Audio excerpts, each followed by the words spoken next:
យុវតីក្លាហានម្នាក់ធ្វើឲ្យបុរសឃើញហើយសុំខ្មាស់ទឹកដៃកាសក់មិនធម្មតាធ្វើឲ្យសិស្សានុសិស្សវិទ្យាល័យចម្ពោះវ័នមកគាំទ្រភ្លុកទឹកភ្លុកដីមិនថាថ្ងៃសៅរ៍ឬថ្ងៃអាទិត្យនោះទេបើភ្នែកឡើងភ្ញៀវមកអង្គុយចាំកាត់សក់នេះហើយគេហៅថាជំនាញកាបលុយជានារីសោះអ្វីគាត់ស្រឡាញ់អាជីពជាជាងកាត់សក់នេះវ័យត្រឹមតែជាង20ឆ្នាំយុវតីដានីបានមកកាន់តំណែងជាប្រធានសាខាហាងកាត់សក់ OTS ក្នុងតំបន់ចំចៅក្បែរវិទ្យាល័យហ៊ុនសែនចម្ពោះវ័នកញ្ញាអាចរកប្រាក់ចំណូលផ្ទាល់ខ្លួនប្រចាំខែចេញពីអាជីពមុខរបរជាជាងកាត់សក់នេះបានចន្លោះពី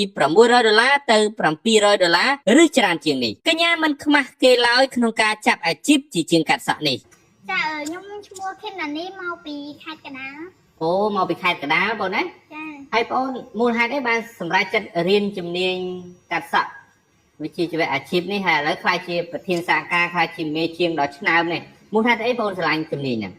និយាយទៅគ្រូហេតុផលវាអាចនិយាយទៅមានច្រើនបាទដោយសារតែខ្ញុំមកបន្តការសិក្សានៅភ្នំពេញហើយបានបញ្ចប់វាដោយសារខ្ញុំដឹងថាកាត់រៀនអីក៏ខ្ញុំបន្តមកកាត់សក់នេះទៅវាស្រួលមួយយ៉ាងណាដោយសារការកាត់សក់នេះវារកលុយស្រួលហើយយ៉ាងមួយនៅក្នុងសង្គមយើងនេះការកាត់សក់គឺការឲ្យតម្លៃលើការកាត់សក់គឺទាបលោកគ្រូអូពិសេសមែនបងណាបងជានារីហើយឆ្លាញ់អាជីពនេះហើយឆ្លងកាត់បទពិសោធន៍កន្លងមកធ្វើជាប្រធានសាខានេះ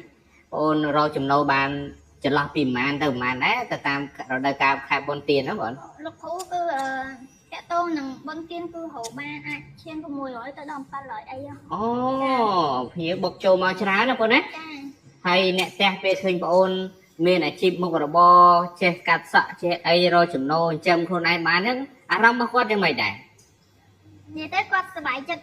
ជាពិសេសពេលដែលខ្ញុំបានចូលក្នុងវីដេអូថតថយទៅគាត់ឃើញគាត់នេះកូនអញល្បីចាក្រៅពីការផ្ដល់សេវាកម្មកាត់សក់ជូនអតិថិជនទាំងចាស់ទាំងក្មេងស្ទើរតែគ្រប់វ័យយុវតីនេះត្រូវបានស្ថាបនិក OTS ផ្ដល់សេចក្តីទុកចិត្តឲ្យធ្វើជាគ្រូបណ្ដុះបណ្ដាលជំនាញវិជ្ជាជីវៈកាត់សក់អាជីពដល់យុវសិស្ស OTS ដែលបានចុះទៅអនុវត្តជាក់ស្ដែងនៅក្នុងសាខារបស់កញ្ញាផ្ទាល់ហើយលោកគ្រូចង់ដឹងអំពីចំណាប់អារម្មណ៍របស់បងអូនតិចមើលថាពេលដែលបងអូនខ្លាយជាប្រធានសាខារបស់ OTS មានអារម្មណ៍មិនដែរសប្បាយចិត្តលោកគ្រូសប្បាយខ្លាំងសប្បាយចិត្តដែរអូហើយបងអូនចាប់អាជីពជាជាងកាត់សក់នេះរយៈពេលប្រហែលខែប្រហែលឆ្នាំហើយបងតែលោកគ្រូ72ឆ្នាំដែរ72ឆ្នាំដែរហើយអូហើយកាត់ជូនភ្ញៀវបានប្រហែលប្រហែល100នាក់ប្រហែល1000នាក់ហើយចាប់ពីប្រហែលឆ្នាំនេះបាទអត់អស់លោកគ្រូច្រើនណាអូហើយភ្ញៀវដែលមកទទួលសេវាកម្មកាត់សក់ពីបងអូនហ្នឹងនៅក្នុងវ័យណាដែរបងភាគច្រើនវ័យកណ្ដាលទៅច្រើនលោកគ្រូអូវ័យកណ្ដាលណាហើ